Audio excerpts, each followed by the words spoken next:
ಎಲ್ಲರಿಗೂ ನಮಸ್ಕಾರ. ನೀವು ನೋಡ್ತೀರಾ ಆಕಾಶ್ ಪಾಟೀಲ್ ಯೂಟ್ಯೂಬ್ ಚಾನಲ್. ಇವತ್ತಿನ ಕ್ಲಾಸಲ್ಲಿ BA 5ನೇ ಸೆಮಿಸ್ಟರ್ಲಿ ಬರ್ತಕ್ಕಂತಹ ಪೊಲಿಟಿಕಲ್ ಸೈನ್ಸ್ DSC 10 ತೌಲನಿಕ ಸರ್ಕಾರ ಮತ್ತು ರಾಜಕೀಯ ಅಂತಕ್ಕಂಥದ್ದು. ಇಲ್ಲೇನಪ್ಪ ಅಂತಂದ್ರೆ ಅಧ್ಯಾಯ 4ರಲ್ಲಿ ಏನಪ್ಪ ಅಂತಂದ್ರೆ ಪ್ರಾತಿನಿಧ್ಯದ ವಿಧಾನ ಅಂತಕ್ಕಂಥದ್ದು. ಇದರಲ್ಲಿ ಏನಪ್ಪ ಅಂತಂದ್ರೆ ಯಾವ ರೀತಿ ನಮ್ಮ ಪ್ರಶ್ನೆಗಳು ಎಕ್ಸಾಮಲ್ಲಿ ಕೇಳ್ಬೋದು ಅಂತಕ್ಕಂಥದ್ದು ಇವತ್ತಿನ ಕ್ಲಾಸಲ್ಲಿ ನಾವು ತಿಳ್ಕೊಳ್ಳೋಣ ಬನ್ನಿ. ಮೊದಲನೇದಾಗಿ 2 ಅಂಕದ ಪ್ರಶ್ನೆಗಳು. ಪ್ರತ್ಯಕ್ಷ ಪ್ರಾತಿನಿಧ್ಯ ಎಂದರೇನು? 2. ಪ್ರತ್ಯಕ್ಷ ಪ್ರಾತಿನಿಧ್ಯ ವಿಧಾನ ಜಾರಿಯಲ್ಲಿದ್ದ 2 ದೇಶಗಳನ್ನು ಹೆಸರಿಸಿರಿ. 3. ಪ್ರಜಾನಿರ್ದೇಶನ ಎಂದರೇನು? 4. ಮರುಕರೆಯ ಅರ್ಥವನ್ನು ತಿಳಿಸಿರಿ. 5. ಪರೋಕ್ಷ ಪ್ರಾತಿನಿಧ್ಯದ ಅರ್ಥವನ್ನು ಬರೆಯಿರಿ.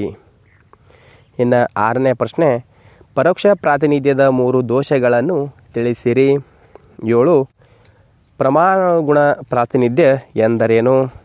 8. ಪ್ರಮಾಣಾನುಗುಣ ಪ್ರಾತಿನಿಧ್ಯದ 2 ಅನುಕೂಲಗಳನ್ನು ತಿಳಿಸಿರಿ. 9. ಕಾರ್ಯಾತ್ಮಕ ಪ್ರಾತಿನಿಧ್ಯ ಎಂದರೇನು? 10.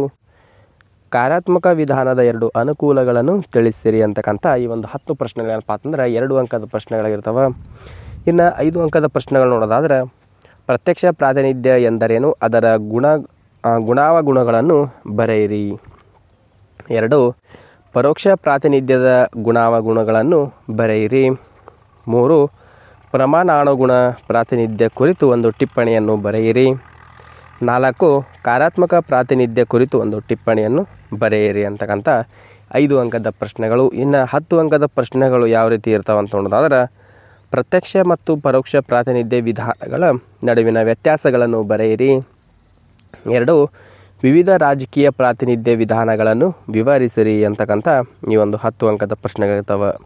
ಇಷ್ಟೇನಂದರೆ 2 ಅಂಕ, 5 ಅಂಕ ಹಾಗೂ 10 ಅಂಕದ ಪ್ರಶ್ನೆಗಳು ಈ ಒಂದು 4ನೇ ಅಧ್ಯಾಯ ಅಂದರೆ ಪ್ರಾತಿನಿಧ್ಯದ ವಿಧಾನದಲ್ಲಿ ಕೇಳಿದರೆ ಯಾವ ರೀತಿ ಕೇಳ್ತಾರೆ ಅಂತಕ್ಕಂಥದ್ದು ನೋಡಿದ್ದೇವೆ ಅಂತ ಹೇಳ್ಬೋದು.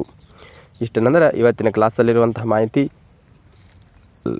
ಇದೇ ರೀತಿ ಪ್ರತಿದಿನ ವೀಡಿಯೋ ನೋಡಬೇಕಿದ್ದಪ್ಪ ಅಂತಂದ್ರೆ ನಮ್ಮ ಯೂಟ್ಯೂಬ್ ಚಾನಲ್ ಸಬ್ಸ್ಕ್ರೈಬ್ ಮಾಡ್ಕೊರಿ, ಬೆಲ್ಲೈಕನ್ ಪ್ರೆಸ್ ಮಾಡಿರ್ತೀವಿ. ಆಲ್ ಅಂತ ಸೆಲೆಕ್ಟ್ ಮಾಡಿದ್ರಪ್ಪ ಅಂತಂದ್ರೆ ನಾವು ಪ್ರತಿದಿನ ಹಾಕಿ ವಿಡಿಯೋ ನೋಟಿಫಿಕೇಶನ್ ತಲುಪುತ್ತದೆ ಅಂತ ಹೇಳ್ತಾ ಇವತ್ತಿನ ಕ್ಲಾಸ್ ಮುಗಿಸ್ತಾ ಇದ್ದೀವಿ. ಮತ್ತೆ ಮುಂದಿನ ಭಾಗದಲ್ಲಿ ಭೇಟಿಯಾಗೋಣ. ಧನ್ಯವಾದಗಳು.